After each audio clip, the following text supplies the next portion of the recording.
किसी को हार मिली किसी को जीत, लेकिन मियां भाई की बल्ले बल्ले। जी हां, हैदराबाद के अंदर असदुद्दीन ओवैसी की पार्टी अपनी सारी सीटों को बचाने में कामयाब रही। रिजल्ट 100%। इस पर बात करेंगे, साथ ही साथ कांग्रेस की हार पर भी थोड़ी सी चर्चा करेंगे। वैसे कांग्रेस के लोग और कांग्रेस पार्टी जो है वो अपनी हार मानती नहीं है।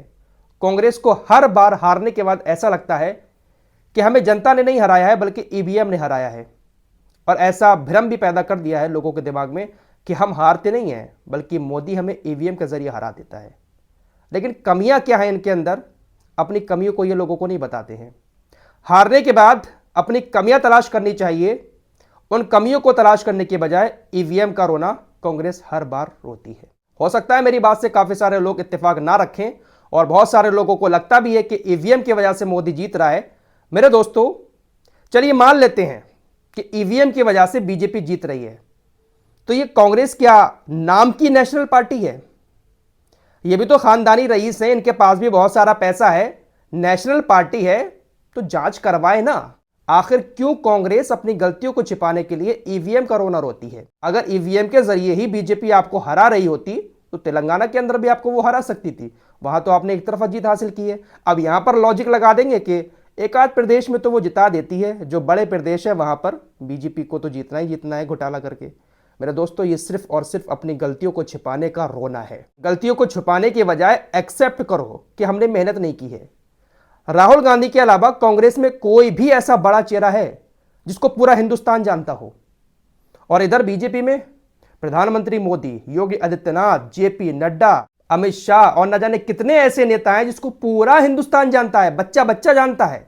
लेकिन कांग्रेस के अंदर राहुल गांधी के अलावा कोई भी ऐसा नेता है जिसको पूरा हिंदुस्तान जानता हो। बीजेपी चुनाव में उस लेवल की मेहनत करती है कि छोटे से छोटे चुनाव में बड़े बड़े नेताओं को उतार देती है। और जो कांग्रेसी गप्पू मीडिया है, जिसके बारे में मैंने लास्ट वीडियो में बात की थी, वो उन लोगों का मजाक उड़ाते हैं कि निकाय चुनाव में भी योगी आदित्यनाथ जाकर प्रचार करते हैं, प्रधानमंत्री नरेंद्र मोदी जाकर प्रचार करते हैं। अरे वो पहुंचते हैं जमीनी स्तर पर। लेकिन कांग्रेस के नेता क्या करते हैं? जनता के बीच जाते ही नहीं है। जिस दिन वोट पड़ते हैं उस दिन देखिएगा पोलिंग बूथ पर ऐसा ऐसा धुरंधर नेता बीजेपी का खड़ा होता है ना, तो क्यों ना जनता उनको वोट दे। बाकी आप लोग कहेंगे वराज भाई ये हिंदू मुस्लिम की बातें करके जीत जाते हैं, तो भाई आप भी करो राजनीति, गोदी मीडिया को आप भी खरीदो। पैसे की कमी थोड़ी ना है, खानदानी रईस हो, 70 साल भारत के ऊपर राज किया है तो पैसा तो तुम्हारे पास भी बहुत है, गोदी मीडिया को तुम भी खरीद लो। लेकिन हकीकत यह है कि ये लोग मेहनत करना ही नहीं चाहते। इनके 40-40 साल पुराने नेता पार्टी को छोड़कर बीजेपी में शामिल हुए हैं। मेरे दोस्तों, कांग्रेस की ये जो हार हुई है, इस हार के बाद इंडिया गठबंधन को सोचना पड़ेगा।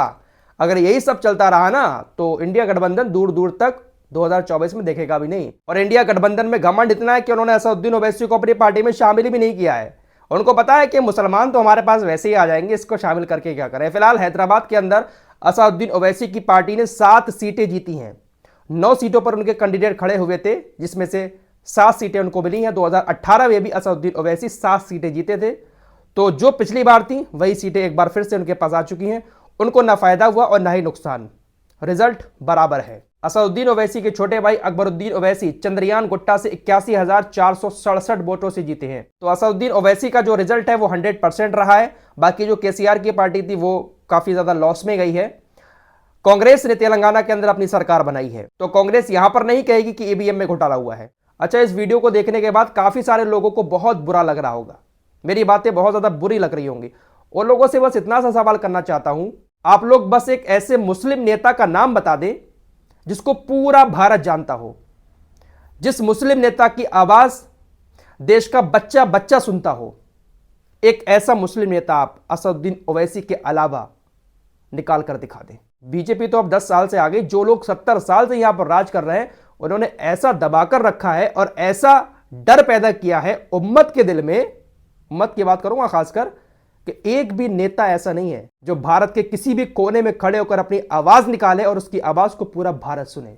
अब आप कहेंगे असदुद्दीन ओवैसी है ना, अरे कहां यार चक्कर में पड़े हो, वो तो एजेंट है बीजेपी का। ऐसा ही कह देते हैं लोग। फिलहाल इस रिपोर्ट में इतना ही, मिलते हैं एक और नई वीडियो के साथ, तब तक के लिए अपना ख्याल रखिए।